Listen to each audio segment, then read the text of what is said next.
Good morning बच्चों, welcome to my channel Aryan institute 94 में आप सभी लोगों का स्वागत है। आज हम लोग कक्षा 11 की फिजिक्स पढ़ेंगे।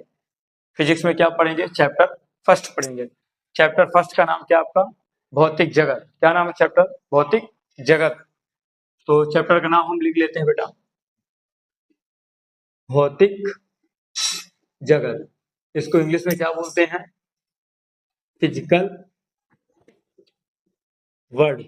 क्या बोलते हैं इसको? फिजिकल वर्ल्ड पढ़ेंगे आज।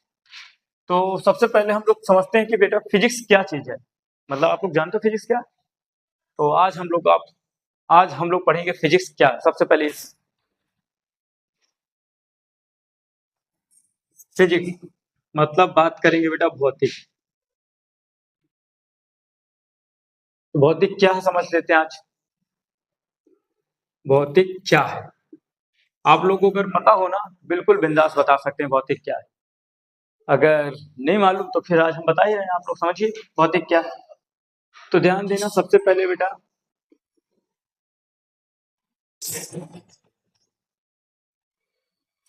प्रकृति की घटनाओं को, प्रकृति की घटनाओं का अध्ययन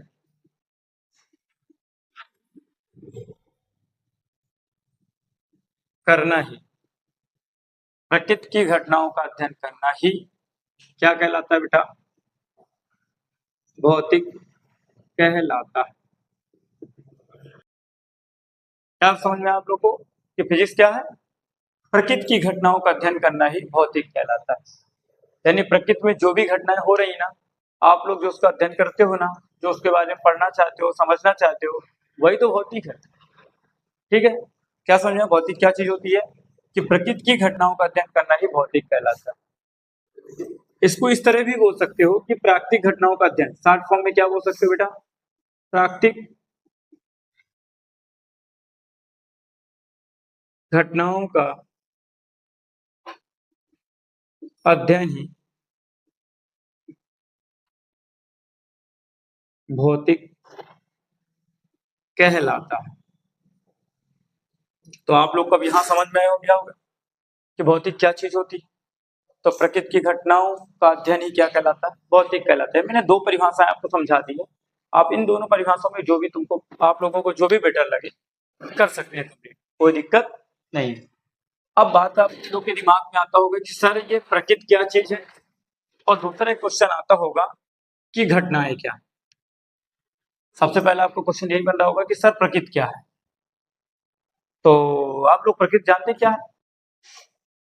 चले आइए समझते हैं प्रकृति क्या चीज होती है। तो अगला हमारा टॉपिक है प्रकृति क्या है, ये समझते हैं। तो आज हम लोग समझते हैं प्रकृति क्या चीज है, ये समझते हैं। तो बेटा जो हमारे चारों ओर दिखाई दे रहा है ना, वही सब प्रकृति है। जो हमारे चारों ओर क्या दिखाई दे रहा है, वही सब क्या है? प्रकृति। जैसे आप कहेंगे सर आप हमारे चारों ओर क्या दिख रहा है, तो मैं आप लोग को बता दूं, चारों ओर हम लोग को जैसे पेड़ पौधे दिख रहे हैं, पेड़ पौधे दिख रहे हैं, सूर्य दिख रहा है बेटा, ग्रह दिख रहे हैं, नक्षत्र दिख रहे हैं, आकाश दिख रहे हैं, सभी आकाशीय पिंड हो गए। ये सब क्या है? प्रकृति है। अर्थात अब प्रकृति सर हम लोग कैसे जाने, तो एक चीज मैं आप लोग को बता दूं, प्रकृति का मतलब ऐसा आपको समझिए कि जो गॉड गिफ्ट है, मतलब जो इंसान ने नहीं बनाया, जो गॉड गिफ्ट है, यानी जो ईश्वर के द्वारा बनाया गया, हम लोग जो नहीं बनाए, उसी को हम लोग समझते हैं प्रकृति अपनी भाषा में। तो आप लोग आज हमेशा आज याद रखिएगा कि जो हम लोग नहीं निर्मित कर सकते, जो हम लोग नहीं बना सकते, वो सब प्रकृति है। और जो हम लोग निर्मित कर सकते हैं, जो हम लोग बना सकते हैं, वो समझ लीजिएगा मानव निर्मित। तो इस संसार में वस्तुएं दो प्रकार की, एक प्राकृतिक वस्तुएं और एक मानव निर्मित।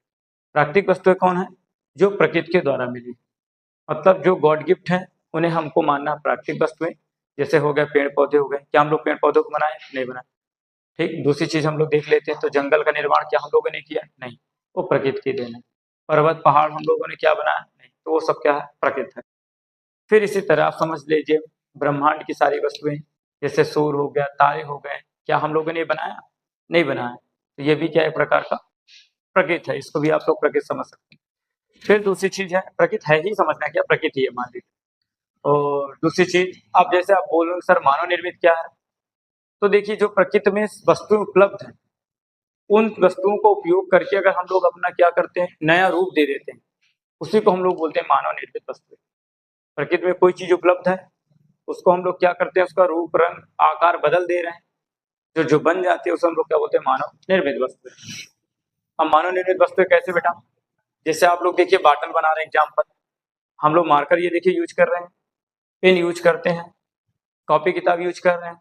तो प्रकृति की जो वस्तु उपलब्ध थी, जैसे प्लास्टिक हो गया बना रहे हैं, तो उसमें हम लोग कार्बनिक कंपाउंड यूज कर रहे हैं, उनको हम लोग कहाँ कन्वर्ट कर रहे हैं, तो हम लोग क्या बना रहे हैं, मार्कर बना रहे हैं, प्लास्टिक की वस्तुएं बना रहे हैं, खिलौने बना रहे हैं। तो हम लोगों ने क्या किया, प्रकृति की उपलब्ध वस्तुओं को हमने क्या किया, उसका आकार बदला है। क्या बदला, आकार बदला, और आकार बदलने के कारण है वो क्या हो गई बेटा, मानव के द्वारा निर्माण किया गया। और जब मानव के द्वारा निर्माण किया गया तो इसी वजह से हम उसको क्या नाम दे देते हैं, मानव निर्मित वस्तुएं, वही है। क्लियर हो गया। तो आप लोग को समझ में आ गया होगा कि संसार में दो प्रकार की वस्तुएं, एक प्राकृतिक वस्तुएं और एक मानव निर्मित।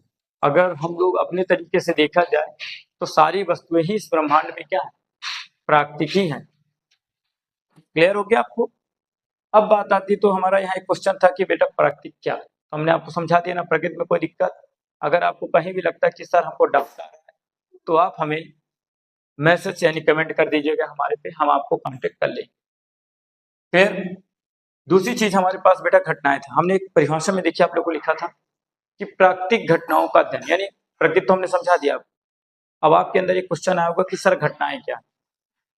जैसे आप लोग देखते हैं सूर्य उदय होता है, फिर सूर्य डूबता है, ये सूर्य का अस्त होना और डूबना भी एक प्रकार की क्या घटना है।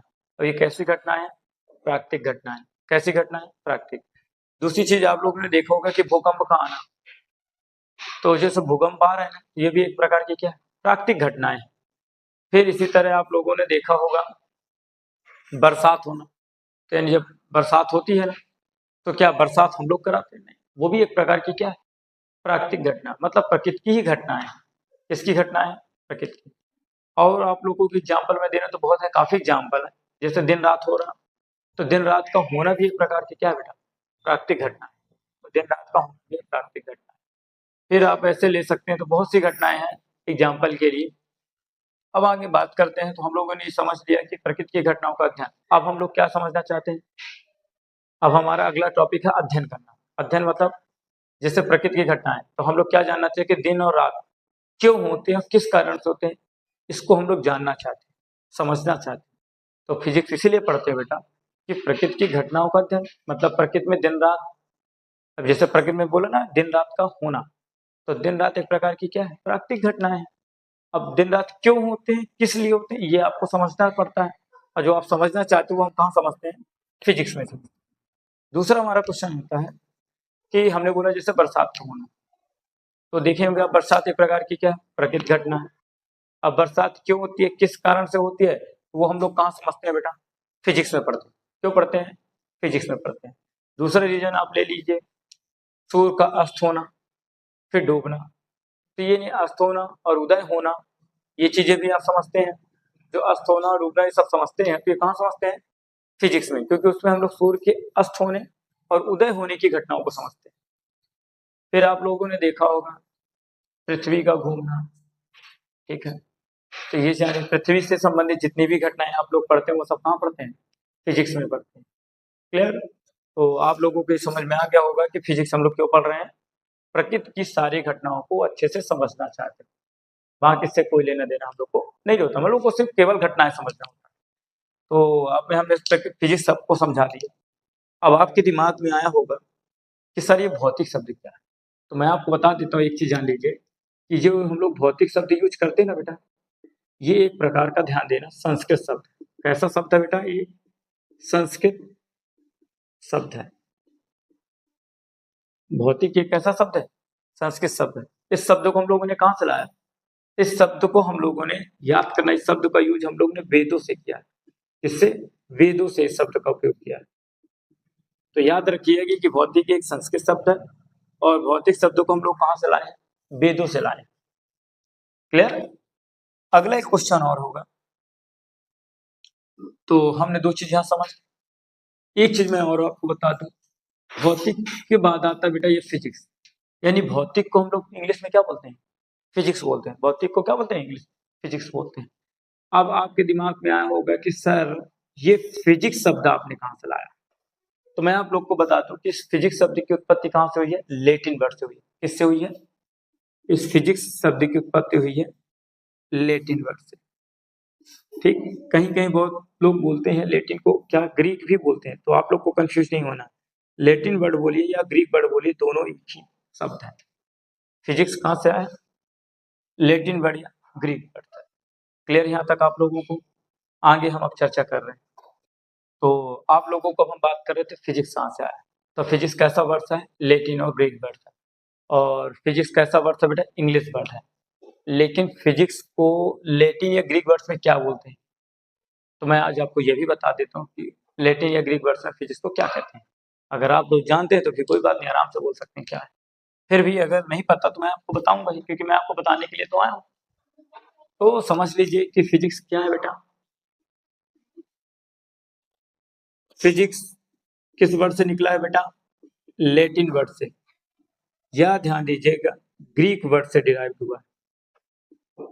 किससे डिराइव हुआ है? ग्रीक वर्ड से। तो फिजिक्स को लैटिन या ग्रीक वर्ड में क्या बोला जाता था बेटा? फ्यूसिस। क्या बोलते थे? फिजिक्स को लैटिन वर्ड्स या ग्रीक वर्ड्स में क्या बोलते थे बेटा? फ्यूसिस। समझ में आ गया? अब फ्यूसिस का शाब्दिक अर्थ क्या होता है मालूम है आप लोगों को? तो फ्यूसिस का शाब्दिक अर्थ याद रखिएगा, क्या होता है बेटा? नेचर। क्या होता है? नेचर। फ्यूसिस का शाब्दिक अर्थ क्या होता है? नेचर। अब नेचर को हम लोग क्या बोलते हैं? तो नेचर को बोलते हैं, याद रखना, प्रकृति। क्या बोलते हैं बेटा? प्रकृति। क्या बोलते हैं? तो आप लोगों ने यहाँ तक समझ में आ गया होगा। चलो, तो हम लोगों ने समझ लिया बेटा, फिजिक्स को हम लोग क्या बोलते थे? फ्यूसिस बोलते थे। फिजिक्स को क्या बोलते थे? फ्यूसिस बोलते थे। और फ्यूसिस को ही हमने आगे चलकर क्या नाम दे दिया था? नेचर। अर्थात फ्यूसिस का ही शाब्दिक अर्थ होता है नेचर। और नेचर को हम लोग अपने हिंदी की भाषा में क्या बोलते हैं? प्रकृति। अब एक चीज आपको दिमाग में आया होगा कि सर भौतिक क्या? तो भौतिक का भी शाब्दिक अर्थ क्या होता है बेटा? याद रखिएगा, भौतिक का भी शाब्दिक अर्थ होता है प्रकृति। तो भौतिक का शाब्दिक अर्थ भी क्या है बेटा? प्रकृति। ठीक, बल्कि ऐसा आप कर लीजिए, तो भौतिक का शाब्दिक अर्थ हम मान लेते हैं प्रकृति। कोई दिक्कत यहाँ तक?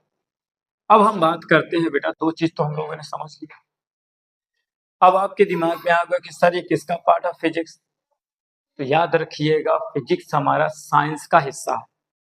क्योंकि मैंने आपको पिछली क्लास में बताया था कि भौतिकी शब्द कहाँ से निकल कर आया बेटा? साइंस से मेन निकल कर आया। क्योंकि साइंस को मैंने आप लोग को बताया था, साइंस के कितने पार्ट थे? होने को कई प्रकार के होते हैं, बट फिजिक्स, केमिस्ट्री और बायोलॉजी मेन आप लोगों के लिए इंपॉर्टेंट होते हैं। उसी का एक हिस्सा फिजिक्स है, और हम आपको फिजिक्स ही समझाएंगे। अब बात आती है, तो सबसे बड़ी चीज हमने घटना भी समझा दी, भौतिक भी समझा दी, भौतिक शब्द कहाँ से आए ये भी समझा दी। ये आपका क्या अगला टॉपिक हमारा चलता है बेटा, कि भौतिक के प्रकार। भौतिक के प्रकार।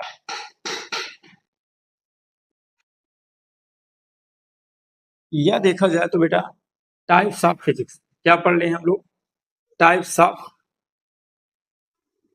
फिजिक्स। तो टाइप्स ऑफ फिजिक्स हमारे पास कितने प्रकार से हैं? दो प्रकार से। एक याद रखिएगा, कौन सी फिजिक्स बेटा? क्लासिकल। ऐसा फिजिक्स? Classical physics. हाँ, चलो अगला हम लोग क्या पढ़ रहे हैं बेटा? अब फिजिक्स के प्रकार। क्या पढ़ेंगे बेटा? फिजिक्स के प्रकार बोल सकते हो, या बेटा फिजिक्स की शाखा। ठीक, तो फिजिक्स के प्रकार, या हम यहाँ मान लेते हैं शाखा, मान लेते हैं, चलो शाखा। ठीक, तो याद रखना बेटा, इसके ध्यान देना, भौतिकी। भौतिकी को दो शाखाओं में बांटा गया। कितने शाखाओं में बांटा गया? दो शाखाओं में बांटा गया है। यानी भौतिकी को हमने कितनी शाखाओं में बांटा? दो शाखाओं में बांटा। तो सबसे पहले हम समझ लेते हैं दो शाखाएं कौन सी थी। एक हमारी थी बेटा क्लासिकल फिजिक्स, और दूसरे हमारे पास थी modern physics. Physics, classical physics और दूसरा मॉडर्न फिजिक्स। यानी इसको बोलते थे बेटा, याद रखना, चिरसम्मत भौतिकी। क्या बोलते हैं? चिरसम्मत भौतिकी। दूसरे को बोलते हैं बेटा आधुनिक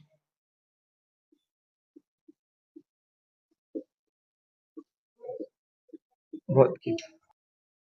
तो आप लोगों को हम इसके आगे के क्लासेस अगले लेक्चर में देंगे, थर्ड लेक्चर। आप लोग आगे की क्लास लेना चाहते हैं अगर, तो आप हमसे क्या करते हैं, हमारे चैनल को लाइक, सब्सक्राइब और शेयर करिएगा। आगे की क्लासेस हम आपको जल्द ही प्रोवाइड कराएंगे।